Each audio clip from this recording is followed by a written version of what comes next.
Mahalini tampil menawan saat jalani upacara adat Mepamit, Bak Bangsawan Bali.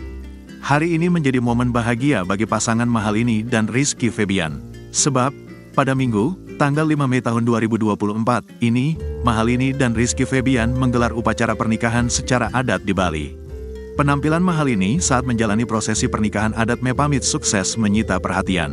Tampil dengan riasan cetar, gaya penyanyi muda itu terlihat layaknya bangsawan Bali. Sebelumnya melansir Kompas TV, Rizky Febian dan Mahalini disebut akan menggelar pernikahan 2 kali, di Jakarta dan Bali. Informasi mengenai pernikahan Rizky Febian dan Mahalini disampaikan oleh klien Banjar Dinas Aseman Kawan, I Gede Hardi Raharja.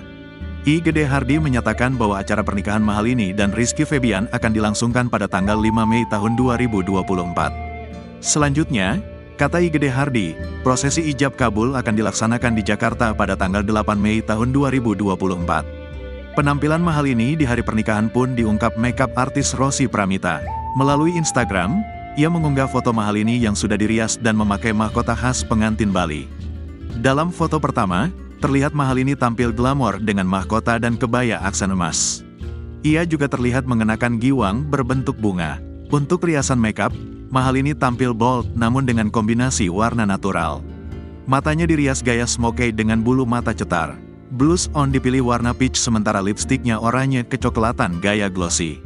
Penampilan Mahalini dengan riasan khas pengantin Bali langsung mendapat pujian dari warganet. I Gede Hardi memaparkan prosesi adat nikah dimulai dengan Mepamit.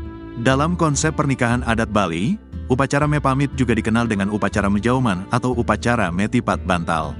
Upacara Mepamit memiliki makna pamitnya calon pengantin wanita, pradana, kepada para leluhurnya karena sudah atau akan menikah, jelas I Gede Hardi. Isi rapat, runtutan acaranya lah, dari pagi mungkin nanti ada kalau istilah Balinya Mepamit ya, imbuhnya. Prosesi dilanjutkan dengan acara Madar Maswaka baru sebelum resepsi. Menurut I Gede Hardi, resepsi akan berlangsung pada hari yang sama hingga malam hari.